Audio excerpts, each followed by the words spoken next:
Magical world एक ऐसी दुनिया है जहां हर हैरी पॉटर फैंस अपनी रियल लाइफ में तो ना सही बट जेके रोलिंग्स की बुक्स एंड वार्नर ब्रोस के हैरी पॉटर मूवी सीरीज के थ्रू जरूर विजार्डिंग वर्ल्ड को एक्सपीरियंस कर चुका है। इस मूवी सीरीज के थ्रू हम फैंस ने दुनिया की उस पार्ट को एक्सप्लोर किया जहां हम भी चाहते हैं कि किसी दिन हमारे लिए भी हॉगवर्ट्स का लेटर आए एंड हम भी प्लेटफॉर्म नंबर 9:45 पर जाकर हॉगवर्ट्स एक्सप्रेस पे बैठे और अपनी दुनिया से अलग उस मैजिकल वर्ल्ड को एक्सप्लोर करें जो कि मैजिकल है। अब लेटर आए या ना आए बट हैरी पॉटर मूवीज से जुड़े कुछ इंटरेस्टिंग फैक्ट्स मैं जरूर लाया हूँ एंड आई नो कि हैरी पॉटर की 8 मूवीज की अलग अलग एक सेपरेट फैक्ट वीडियो बन सकती है एंड अगर इस वीडियो पे रिस्पॉन्स अच्छा रहा तो हम वो भी ले आएंगे। तब तक इस वीडियो में आगे बढ़ते हैं बट वीडियो शुरू करने से पहले मेक श्योर आपने वीडियो को लाइक कर दिया हो एंड अगर चैनल पे नए हो तो चैनल को सब्सक्राइब भी। Director Chris Columbus no doubt unmatchable थे। ऑब्वियसली फर्स्ट 2 मूवीज में उनका डायरेक्शन बहुत ही बेस्ट था एंड एज वी नो कि हैरी पॉटर की मूवीज में सीजीआई वीएफएक्स का भी काफी काम है एंड अर्ली 20s में सीजीआई एंड वीएफएक्स सुनते ही आपके दिमाग में सिर्फ स्टीवन स्पिलबर्ग ही आएंगे।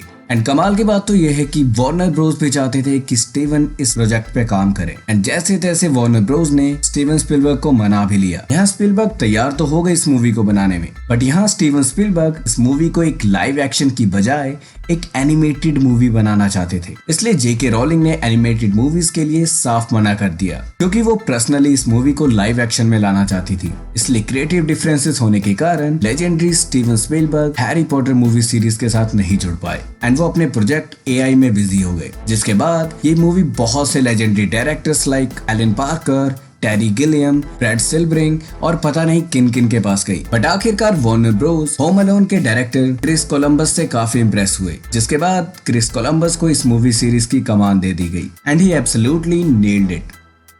Okay, Harry Potter movie series universally काफी हिट है, मतलब सारी दुनिया में इसके फैंस एंड इसका क्रेज नेक्स्ट लेवल है बट टाइम पे इस फ्रेंचाइज पर काफी इल्जाम भी लगते रहे हैं। ये मूवी कितनी आइकॉनिक है लोगों ने ये तो नोटिस किया ही, उसके साथ साथ लोगों ने कुछ और भी नोटिस किया कि इस मूवी के सारे ही एक्टर इंग्लिश या फिर आयरिश है, जिसके बाद वार्नर ब्रोस पे काफी इल्जाम लगाए गए एंड वार्नर ब्रोस ने साफ साफ बता दिया कि इसके पीछे सारा हाथ जेके रोलिंग का था। जहां वार्नर ब्रोस ने इस बात को साफ साफ कह दिया कि उनकी डील जेके रोलिंग से इस बात पर हुई थी कि मूवी के मोस्टली एक्टर आयरिश या फिर इंग्लिश होंगे एंड मैं बता दूं इस फ्रेंचाइज में अब तक 8 मूवीज आ चुकी है एंड मोस्टली 5 से 6 कैरेक्टर्स ऐसे होंगे जिन्हें नॉन इंग्लिश या आयरिश एक्टर ने प्ले किया हो। जिसके अलावा बहुत से और इल्जाम इस फ्रेंचाइज पे लगते आ रहे हैं, जैसे कि मैन विद द टर्बन को बुरा बताना एक सिख रिलीजन को हेट करने वाली बात थी, जहाँ मूवी कहीं ना कहीं ये शो करती है कि अगर कोई टर्बन पहनता है या तो वो झूठ बोल रहा है या तो वो कुछ छुपाना चाहता है। इट मीन्स एक बैड साइड को शो करता है टर्बन पहनना। एंड जिसके अलावा मूवी में अपने जितने भी एक्टर्स को देखा उनके कैरेक्टर्स को बहुत ही सोच विचार के नाम दिया गया बट वहीं हैरी पॉटर की फर्स्ट लव इंटरेस्ट चो, जिसका नाम सिर्फ चो चैंग रख दिया गया, मतलब कोई एफर्ट नहीं कि चाइनीज लग रही है तो बस चो चैंग रख दो। एंड जिसके अलावा मूवी में ये पार्टी सीन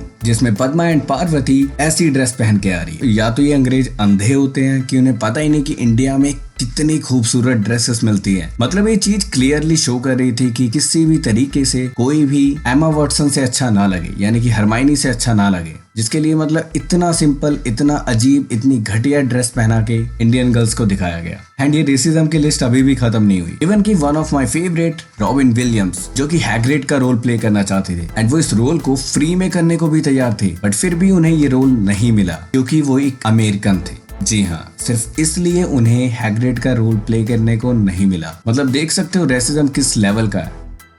हैरी पॉटर की कास्टिंग की बात करें तो हमने हैरी पॉटर में डैनियल रेडक्लिफ को देखा। आई थिंक इस नाम से काफी लोग उन्हें जानते भी नहीं होंगे but did you guys know इस रोल के लिए 5000 से ज्यादा बच्चों के ऑडिशन लिए गए थे, जिसके बाद भी Harry Potter the Daniel Radcliffe इस रोल के लिए पहली पसंद नहीं थे बल्कि अपने बैटमैन मतलब कि अपने रॉबर्ट पैटिंसन थे। रॉबर्ट ने सारी स्क्रीनिंग पास की और सारे ऑडिशंस भी, जिसके बाद उन्हें जब ये मूवी साइन करने के लिए दी गई, ऑब्वियसली उस टाइम रॉबर्ट छोटे थे, उस कॉन्ट्रैक्ट पे उनके पेरेंट्स के भी साइन होने थे एंड कॉन्ट्रैक्ट में ये क्लियरली मेंशन था कि शूटिंग के दौरान उनकी काफी क्लासेस स्किप होंगी एंड रॉबर्ट के पेरेंट्स उनकी स्टडीज के साथ बिल्कुल भी चांस नहीं लेना चाहते थे, जिसके बाद ये रोल उनकी सेकंड प्रेफरेंस यानी कि डैनियल रेडक्लिफ को मिल गई। आने वाले टाइम में हमने सेड्रिक डिग्री के रोल में रॉबर्ट पैटिंसन को देखा। इसके लिए रॉबर्ट पैटिंसन नहीं बल्कि अपने सुपरमैन यानी कि हेनरी कैविल को चुना गया था बट इस रोल के लिए हेनरी कैविल थोड़े से बड़े लग रहे थे जिसके बाद ये रोल रॉबर्ट पैटिंसन को मिला। जिसके बाद रॉबर्ट पैटिंसन अपनी गलतियों को दोहराना नहीं चाहते थे,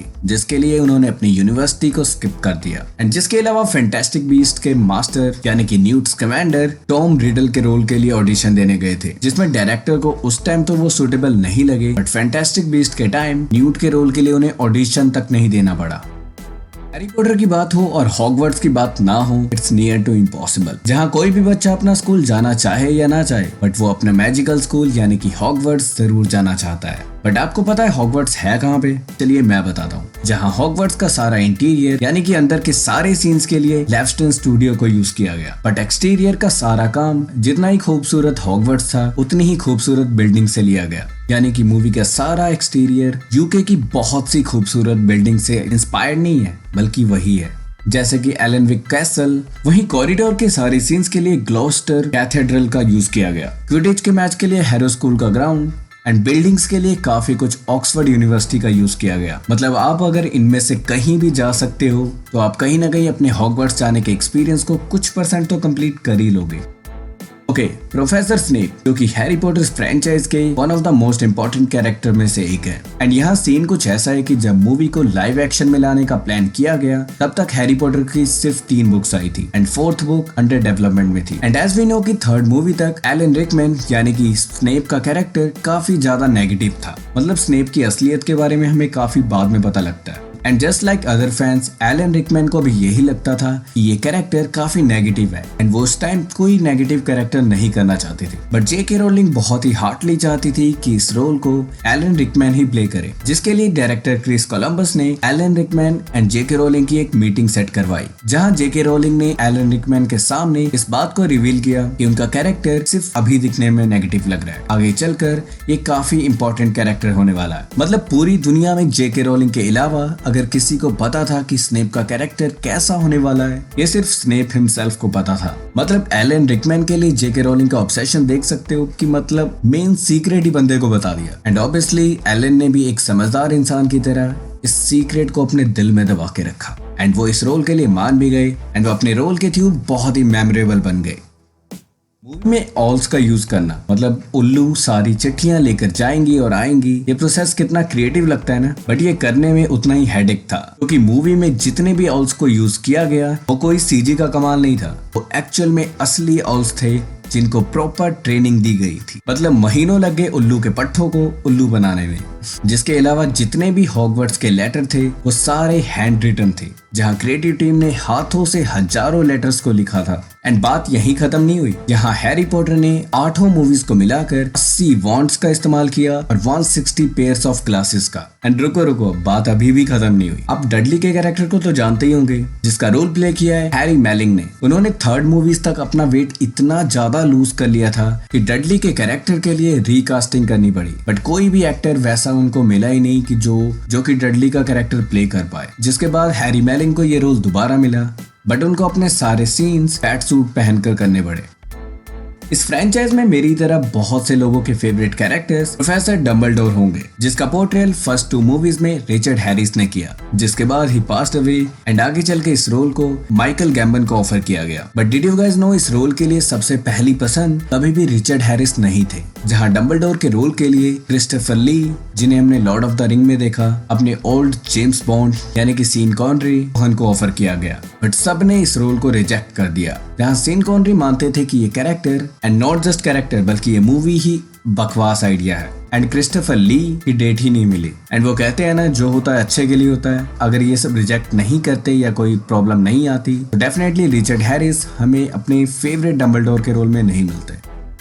अगर आपको ऐसा लगता है कि इस मूवी में काम करना अपने होमवर्क्स को स्किप करने का एक अच्छा तरीका होगा, तो मैं बता दूं कि ऐसा बिल्कुल भी नहीं था। मूवी में आपने जहां भी बच्चों को होमवर्क करते हुए देखा, वो एक्चुअली में अपना रियल होमवर्क ही कर रहे थे, क्योंकि मूवीज की शूटिंग के दौरान उनकी स्कूलिंग को होम स्कूलिंग में चेंज कर दिया जाता था, जहां उनको काम के साथ साथ अपना प्रॉपर होमवर्क करना पड़ता था। इस मूवी के लिए स्पेशली यूके की चाइल्ड लेबर लॉस को भी थोड़ा टिल्ट किया गया।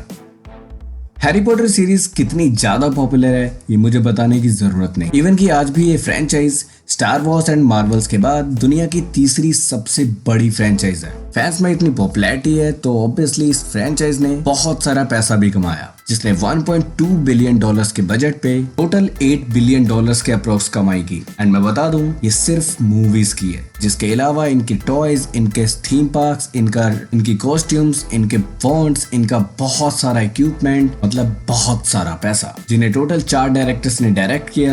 एंड वन मोर थिंग, इस मूवी सीरीज ने अब तक कोई ऑस्कर नहीं जीता, क्योंकि मुझे नहीं लगता हैरी पॉटर के फैंस को कुछ फर्क भी पड़ता है इससे। मतलब इट्स क्लियर कि ऑस्कर सब कुछ नहीं है। तो गाइस, ये थे one of my favourite movie franchise Harry Potter series से कुछ इंटरेस्टिंग फैक्ट्स। मिलते हैं अपने किसी और वीडियो में। Tata, bye bye.